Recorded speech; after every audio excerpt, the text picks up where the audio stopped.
Hello and welcome to the RA Group Daily Webcast, where every weekday at 3:30 p.m. we host a daily webcast where our panel of experts discuss a wide range of topics to help you survive and thrive during the lockdown. Tomorrow, Tracy Astel's head of events at RA Venues will be hosting the Future of Hospitality conferencing and event special with some fantastic leaders from the C&E world. Today, though, we have Sonia, Head of Coffee and Community, taking us through how to make Superfruit Sangria, both the naughty and the nice versions. Please do send through your tea or sangria related questions. And now over to you, Sonia. Hi everyone. So I've had some requests for alcohol in some of these tea brewing sessions, so I thought I would just please the masses today and make something that you can definitely add a bit of cheeky alcohol to. So what we're going to be doing today is essentially making a sangria that doesn't take all the wine, doesn't have all of an entire bottle and some gin according to Steph's recipe. But yeah, we're going to be using some concentrated tea instead. And that will make up the predominant body of the drink. What's also quite nice about it is that it's a very versatile concentrate. So I'll talk about that in a little bit. So just to start the brewing process, that's the bit that takes the longest. I'm using, I think you can see, Teapig's Temples. And the flavour that we're using is the Superfruit. The really lovely thing about this tea is that it brews really, really well cold. So if you do want to just pop it into some water, it's great. For the purposes of this particular brew today, we're going to be brewing it hot as a concentrate and then flipping over to keep it cooling and put it in the fridge ultimately before we use it. I'm not sure if we're having technical difficulties, if it's just on my laptop. I think we may be. Let me just sort that out. So I'll talk while we sort the screen out. So we do have a recipe that we're going to be obviously posting alongside all of the YouTube uploads after we've done the webcasts. And so today we're using 6 temples of superfruit tea. We are also using the juice of half a large orange, the juice of 2 limes. We've sliced the other half of the orange and we've sliced another lime. So they're the fruits we're using today. As I've said before, you can always substitute those for other citrus fruits because, yeah, you don't want to put anything in there that's kind of going to decompose in the water. Not very nice. So to kick off, we're going to take our temples, just need a jug to pop them in initially. The thing to remember with these is that they do have little paper tickets on them, which you don't want to brew. So if you just pull those off, get rid of those little paper ones, pop them in your jug. We're going to need 6 temples of these and 200 mils of 200 to 250, depending on how much of a batch you want to make, of hot water. And we're going to leave those for about 20 minutes to just rest ambient. And then what I'd suggest is once you start to feel that they are cooling down, pop it into the fridge. It's just so that obviously you've got it at a nice cool temperature when you are going to use it. So in true Blue Peter style, I'm going to get rid of this. Love a Blue Peter moment. I know, so well. We're going to get you a badge, Sonia, Blue Peter badge, I think. Oh, I love it. So here's one I made earlier. These Teapig's containers are also really, really good, guys, because you can just pop the lid on, pop it in your fridge, and they can sit there. But if you just have a look at that really rich red colour, that could easily be wine I've got in here, but it's not. I promise you, it is Teapig's tea. So I absolutely love this. If you've got kids at home, this is definitely a recipe that you can do without any of the alcohol bits I'm going to add later. And I also find that this concentrate, if you brew it up, is a really lovely alternative to squash. So if you have got little ones at home and you're worried about having really sugary squash or just making it interesting for them to be drinking a bit more water and staying hydrated, tea is a really good one to use. And Steph, you've made this at home as well, haven't you, today? Yes, I have actually. Mine doesn't look quite as nice as yours. Mine's a bit, I had to use my blender because I don't have a proper jug, but yeah, there you go, Chick. Lots of It looks like sangria, right? But there's no wine. It's amazing. So essentially, I'm going to pop the concentrate into a jug, my very retro jug. Everybody says it's cool. It is cool. So pop in your concentrate. And then literally this is just an adding game now, guys. Super easy. I will need my scales to measure the naughty bit of the recipe. Here's the bit where I make a big mess. I'm trying to pour in another 250 ml of water. Oh, I did that quite well. That could have been worse. I'm impressed. You could be a sommelier soon. Yeah, I wouldn't go that far, chick. I'm then also just adding ice, just because you can't have sangria without the ice. Makes it nice and fresh, super tasty. Although I know today's a cold day, I always love ice in my tea brews. And then what I've got here, as explained earlier, literally just got the juice of half an orange and the juice of 2 limes, popped it all together, and that goes in.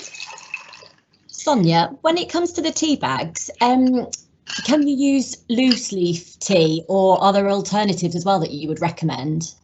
Yeah, I mean, I typically always champion the loose leaf over temples.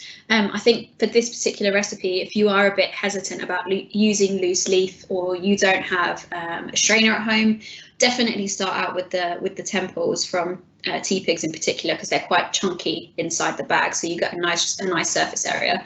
I think in terms of using alternatives, I think if you find a tea that it packs a punch, so something that there are a lot of teas that you see out there that you they smell amazing when you brew them, and then when you taste them, they taste of nothing. That's not what you want for this. I would say that if you've got a few teas in the cupboard, something like a chamomile, a really nice loose leaf chamomile, or a lovely English peppermint. As I said before, Rare Tea also do some really lovely loose leaves.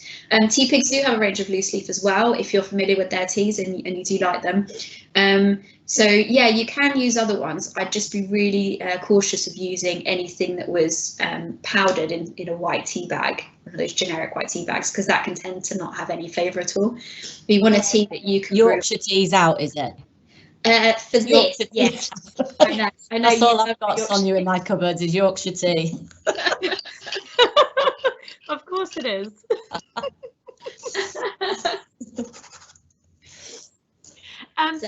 Yeah. We do have a question from Shelley while you're getting on to the citrus fruit. She says, can you use another juice instead of orange juice, like pineapple or even apple? I would say if it's a good quality apple, so I always really like Capella. It's got a nice body to it. Something like that, absolutely. Pineapple juice, I think, again, it would have to be, I'd rather stick with the good quality apple than the pineapple personally. I think it can disintegrate it if you've got the pieces in the jug as well. And I don't know, I always think they taste quite synthetic. But if you found a good quality one, yeah, absolutely. I'm just a real advocate for the citrus fruits, as you guys know, especially my trusty lime, which is in a lot of my recipes. I think it's in every recipe. Yeah, pretty much. I just think there's such a great citrus booster when you're enjoying tea cold like this, and also, you know, they're really high in antioxidants, great vitamin C. I mean, why not? They go with most teas, so huge advocate of the lime for sure. So all I've got in here is literally the rest of the orange that we had juiced. Pop that in there. The other thing I'd say as well is you do need a wooden spoon for sangria. It is a must. You need a wooden stirrer of sorts. And then we're going to pop in our limes again. That's why wooden, Sonia? Is there something specific about that, or? It's just, I don't know if it's traditional everywhere, but where I come from, we always have it with a wooden spoon. Fair enough. Okay. So essentially, guys, this is the kid-friendly version now that we've got here. So everybody in the family can enjoy it. It's just literally got lots of fruit juice, no added sugar and tea. So super easy. You can see from the colour of it as well. It looks like a sangria. Like that is deceptive, if anything. So it really is. It is, isn't it? I'm just going to pour myself a little glass of this, just because obviously the quantities there are mostly for the kid-friendly version just to allow me to put the naughty stuff in. So that is so sweet. It's delicious. Oh, you'd never say that there was no added sugar in that. Honestly, I highly recommend you try it. Well, that might be much better for the kids being at home at the moment and not drinking, like, you know, those sugary cordials for definite. Yeah, absolutely. Huge advocate of it. So what I would suggest we do is, for the adults, the naughty version, here it comes. So Steph has been helping me kind of come up with something that would pair quite nicely with it. And what I would suggest you look at is, I've got here 50 mils. You will see on the recipe that we've suggested you do, I think, what did we say initially, Steph? Was it 30-20? Low ABV, being really good. Yes, we did 30 of the gin and then 20 of the Cointreau, but we decided this morning. We upped it. So we're doing 50 mils of each now. So I've got 50 mils here of just, it's literally just a really plain, neat gin. There's nothing in it at all, no additional flavour. And there's so much body already in the jug that I don't think it requires any more. It's really just to give you that kick. Which gin are we using today, Sonia? Is it the Portobello we've got?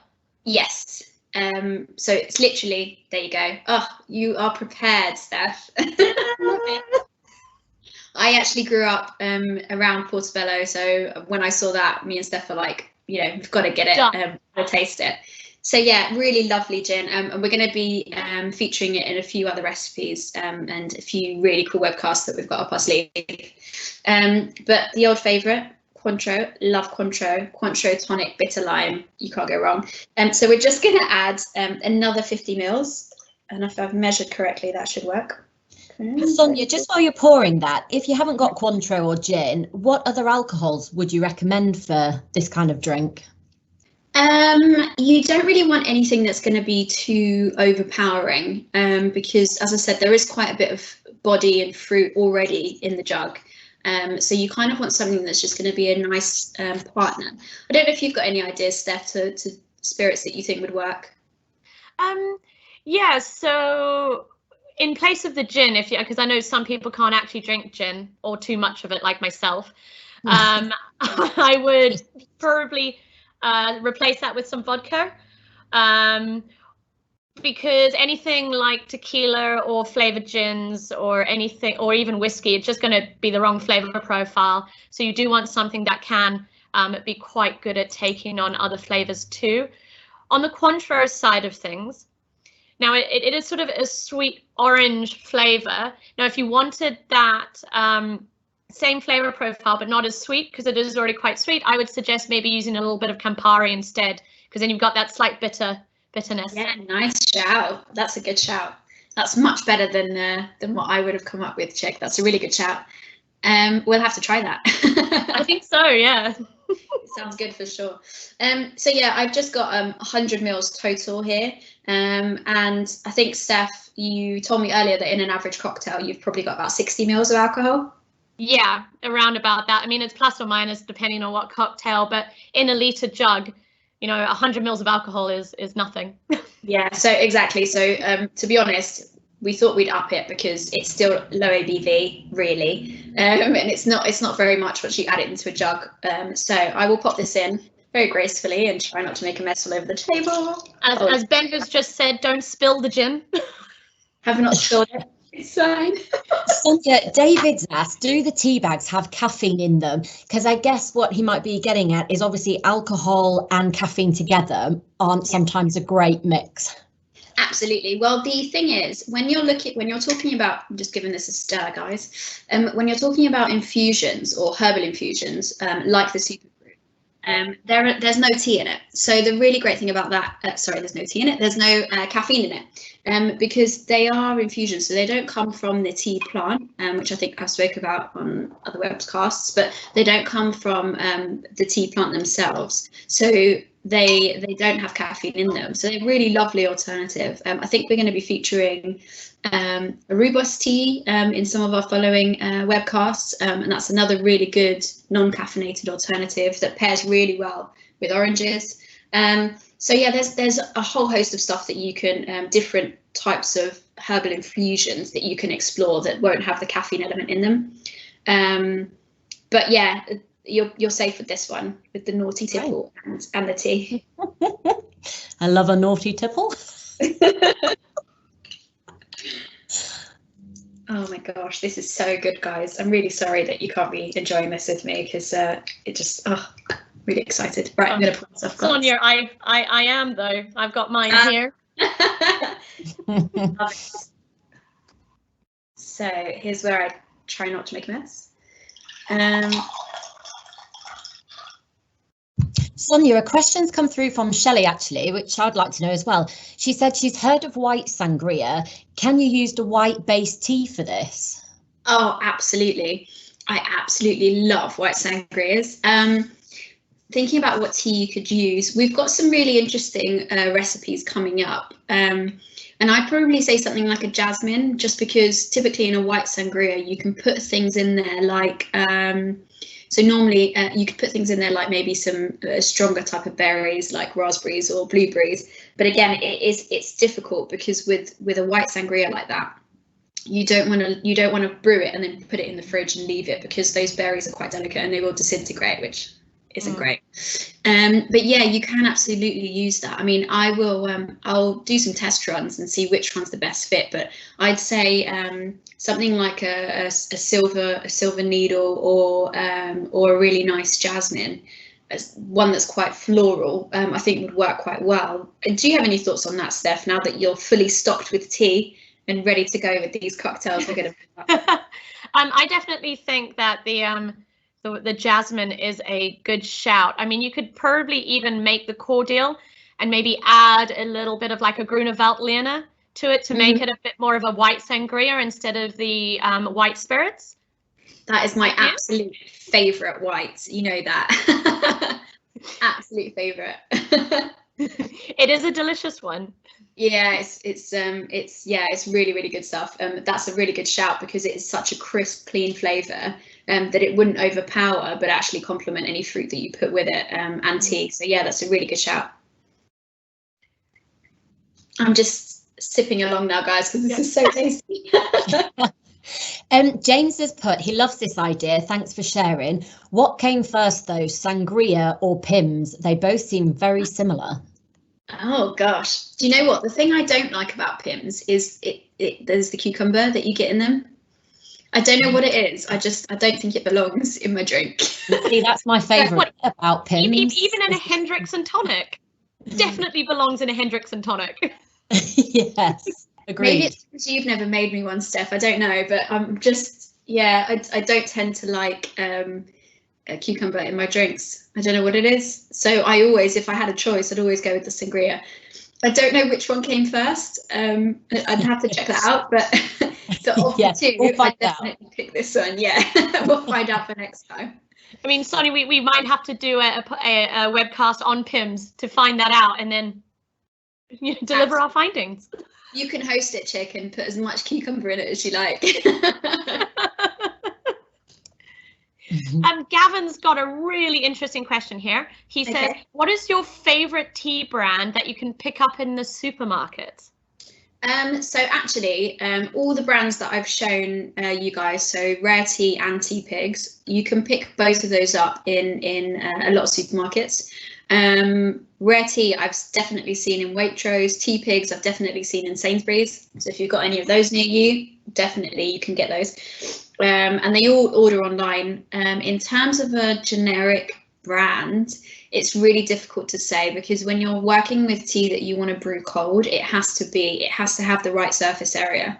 When you've got those teas that are potentially lower quality, that are literally ground to a dust and pulp inside the tea bag, you're not going to be extracting anything from there really, and it's not very enjoyable to drink when you're especially when you're brewing things cold like this. So yeah, I would definitely suggest that if you do want to look into Tea Pigs, they also, you can order online, and they've got a real vast collection of different interesting flavours. So I'd definitely check that out. But equally, if you are quite confident with loose leaf, Rare Tea has an amazing loose leaf range. Really, really lovely people story in there as well. To be honest with you, we love tea pigs because they're so environmentally conscious. You know, none of their tea bags have any plastic. And they're always working with us in coming up with more environmentally friendly solutions. And we love Rare Tea because of all of the work that they do with the charity and the people that they support in the countries where the tea is grown. So do you know what? I'd say if you are looking to buy some tea, those would be my favourite top 2 shout out. Fantastic. Great. Alice has asked, how long would the drink keep for in the fridge?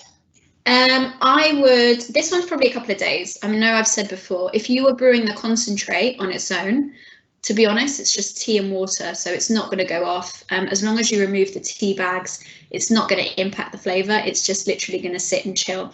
So I would suggest that if you are thinking of making this maybe a couple of times a week, not the typical alcoholic piece. I mean to allow to create a squash or if you are doing it for kids, I just brew a batch of the concentrate and then pop it in the fridge, and then you can just decant and use as when and use it as an alternative to a sugary squash. But yeah, I would be very confident in saying that if you are brewing it with the naughty tipple, that you could quite easily demolish this jug if you've got a partner to help you.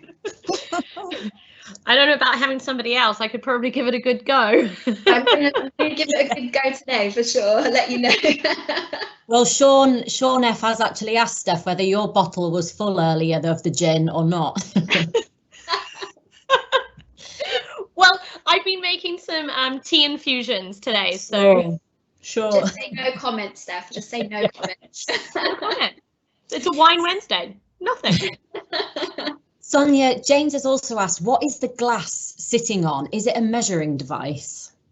This contraption here is my trusty Hario scales. So these scales I use for absolutely everything. Not much baking because I'm not very good at that, but tea and coffee is what I use it for.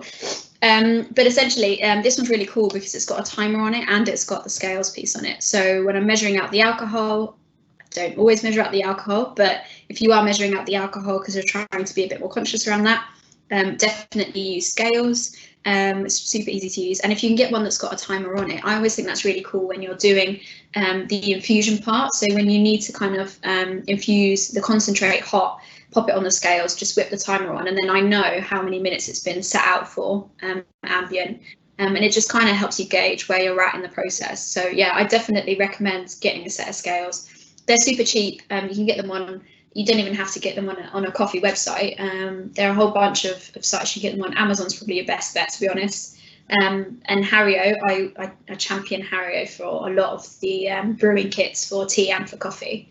So that's definitely a good shout.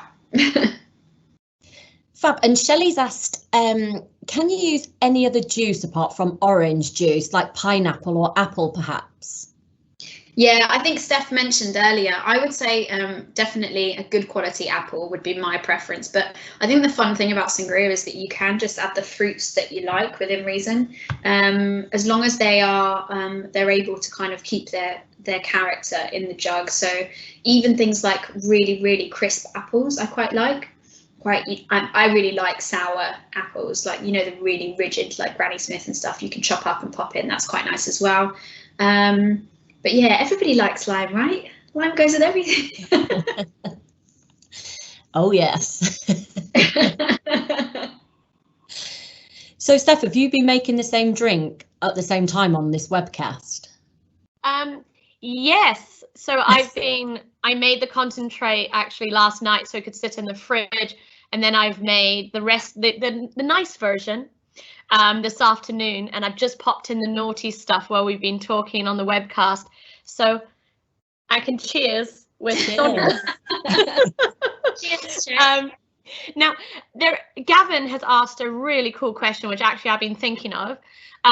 What do you think Spanish people used to drinking normal sangria would think of your recipe, and what would also Portuguese people, I guess, would think of it as well? I think, thinking about my family, I think that they would be thinking that there wasn't enough alcohol in it, to be honest with you. Yeah, I get that. Yeah, But I think when we're all at home at the moment, I think we're all trying to be really conscious about our alcohol intake. And, you know, I know from talking to some of my friends, some people are really conscious about only drinking alcohol on Friday nights, Saturdays, to try and keep them in a routine. And I've got other friends that are not bothered and will have a glass of wine or two every night. So I think this is something that you can obviously scale up and down depending on what alcohol you want to consume. I think the amount that we've suggested is a really sensible amount. To be honest with you, Steph, I mean, you're testament to this. You can't really taste that there's a lot of alcohol in there. Not at all. It's just really smooth and nice. But I think my family back home, their sangrias are potent. So I think they'd say, where's the alcohol? It's the same as my family's sangria. I think it's a bottle of wine and then half a bottle of gin. So yeah. Caroline, thoughts? Thoughts on the alcohol content? What do you think your family would make of it? None of us drink up here in Yorkshire. We're all really healthy, and we just eat fruit and veg all day. Really. From the field, straight from the mud, we eat up here. Love it. But I was thinking, I find sangria quite a heavy drink in terms of, you know, when you get the fruit and there's, and especially if you're doing it with a tea and that. What kind of food would you perhaps eat with it? Would it be more of sort of a meze, or would you really put it with a full meal? I think this would go really well with like a little charcuterie, you know, very kind of Spanish, and also what we'd have back home in Portugal, you know, lots of kind of meze picky things I think would go well. I don't think you would want this with your meal. I think it's got a lot of character on its own. So yeah, I'd probably recommend light snacks. This is kind of your afternoon treat or evening after dinner, just chill out in the garden when the weather's nice, you know, and just enjoy a glass, because it is very refreshing, super easy to drink, and yeah, that's what I'd suggest for sure. Cool, thanks. James has just asked if I can give some professional tasting notes on the cocktail. I love it. Oh, James. Yes, so tasting notes on this cocktail. It's very well balanced. You can taste the superfruits, but it's not overly sweet. It's not sort of cloying in the mouth. It's got a real nice fruitiness to it, but also a really good sort of acidity that cuts through some of that to really make it fresh and bright and light. So it's not a real heavy drink, because when I first smelt the cordial, I was like, whew, this is going to be very sweet and a lot. But having the half an orange in there and 2 lime juices, it absolutely smashes it. Awesome. There you go, James. It's got Steph's seal of approval, which is awesome. And that's it from me, guys. If there are any more questions, thanks. Perfect. Thank you so much, guys. And thank you, Sonia. I know what I'll be doing now this afternoon with my lovely jug of Superfruit Sangria. We hope you will join us tomorrow for Tracy Astles, head of events at RA Venues, that's hosting the Future of Hospitality, Conferencing and Events special at 3:30 p.m. For more information about our programme of discussions, please go to RA Group's website at www.ragroup.co.uk/news to download the broadcast links. Meanwhile, if you have any questions or suggestions about how you can get involved, please email gavin.goody@ragroup.co.uk. Thank you so much for joining us today. See you tomorrow, and that is how we do Wednesdays.